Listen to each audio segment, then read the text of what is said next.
You've heard of blockchain, right? Bitcoin, Ethereum, all that stuff. Well, every single secure transaction lives inside this little digital container. It's called a block. And today, we're going to crack one of these things open and see what really makes it tick. So let's start with the big problem they were trying to solve. In our digital world, how do you build something, a container for information, that's totally secure, easy to verify, and basically impossible to mess with? How do you build a fortress for pure data? Well, the answer to that question is the block. The best way to think about it is like a digital safe, but it's a special kind of safe. It's not just about locking stuff up. It's designed so that if anyone even tries to fiddle with it, alarms go off for everyone to see. That's what we mean when we say tamper evident. Okay, so how does this digital fortress actually work? Let's use an analogy. Imagine it's a super secure package you'd send in the mail. It's really got two main parts. You've got the stuff inside the package, and then you've got this very, very special shipping label on the outside that has all the important info. All right, so in the world of blockchain, that shipping label, that's called the header, and the actual contents of the package, that's the body. The header has all the security stuff, the tracking info, what we call metadata, and the body, well, that's the cargo. That's the actual list of transactions. Now, the whole secret here is that for this thing to be secure, these two parts have to be locked together perfectly.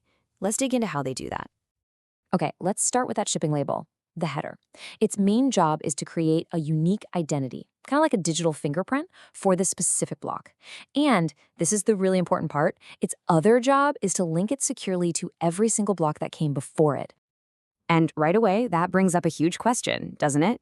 If you've got this long chain of blocks, this whole history, what's to stop someone from sneaking back to, I don't know, block number 10 and changing something to make themselves rich? How do you prevent that?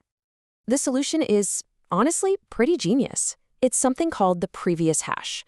Just think of a hash as a unique digital fingerprint. You take all the info from the previous block's header, run it through a special math problem, and it spits out this one-of-a-kind code. And then you stick that code right into the header of the new block. So it's like every block is literally holding the fingerprint of the block right before it. And here's why that's so powerful. If you try to go back and change even one tiny little piece of data in an old block, its fingerprints, its hash, changes completely. And because the next block was holding that original fingerprint, it suddenly doesn't match. So that block breaks, and the one after it breaks, and the one after that. It creates this massive catastrophic domino effect all the way down the chain. It makes changing the past basically impossible without everyone noticing immediately. Okay, so the history of the chain is locked down tight. That's pretty cool. But what's actually in the package? Let's look at the block body. I mean, this is the whole reason the block even exists. It's the part that's actually carrying the transaction data.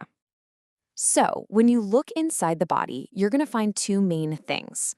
First, just a big list of all the transactions that this block is confirming. But right at the very top of that list, there's something special. It's called the Coinbase transaction. And this part is just fascinating. The Coinbase transaction is totally unique because it doesn't have a sender. It's the one transaction that's allowed to just create new currency out of thin air. It's how the system rewards the miner who successfully created the block. It is literally how new money is born on the blockchain. But this brings up another big security question. A single block's body can have hundreds, even thousands of transactions in it.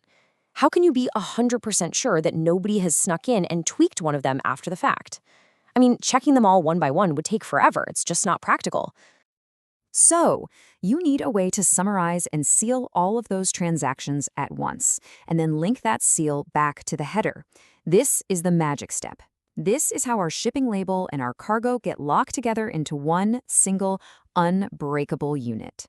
So, how do they make this seal? It's a really clever process. You start with your big list of transactions and you pair them up. You hash each pair together, which gives you a new, smaller list of hashes. Then you just do it again. You take that new list, pair those up, and hash them. You just keep repeating this process, pairing and hashing, pairing and hashing. And you keep going until you're left with only one single hash. That final single hash has a name. It's the Merkle root. And it's basically the one master fingerprint that represents every single transaction in that block, all rolled into one. And this is what makes it so powerful. The Merkle root is incredibly sensitive. If you change even one tiny little bit of data in any one of those thousands of transactions, the final Merkle root hash will change completely. It's a total all or nothing check. So just like that, the entire cargo, the body, now has its own perfect, unique fingerprint. Okay, so the body has its unique fingerprint. But what do you do with it? Where does it go? Well, if you remember our shipping label, the header, it has a special little spot that's been waiting for this exact piece of info all along. And here it is, the final brilliant connection. You take that Merkle root, the fingerprint of all the transactions, and you store it right inside the header. Boom, that one move cryptographically locks the cargo to its shipping label. Now you can't change the contents without breaking the label, and you can't change the label without breaking the entire history of the chain. Everything is locked together. So let's just recap. You've got this complete security system in every single block. The previous hash locks the block to all of history. The Merkle root seals and verifies all the contents inside, and by putting that Merkle root into the header, the two halves are bound together forever. It creates this one, single, incredibly secure, and tamper-evident digital container. So think about it. If just one of these blocks is a digital fortress, what does that make an entire chain of millions of them? It's not just a bigger fortress. It becomes a distributed, unchangeable record of history, a ledger that no single person can control, but that everyone can trust. And that, right there, is the fundamental power of the blockchain.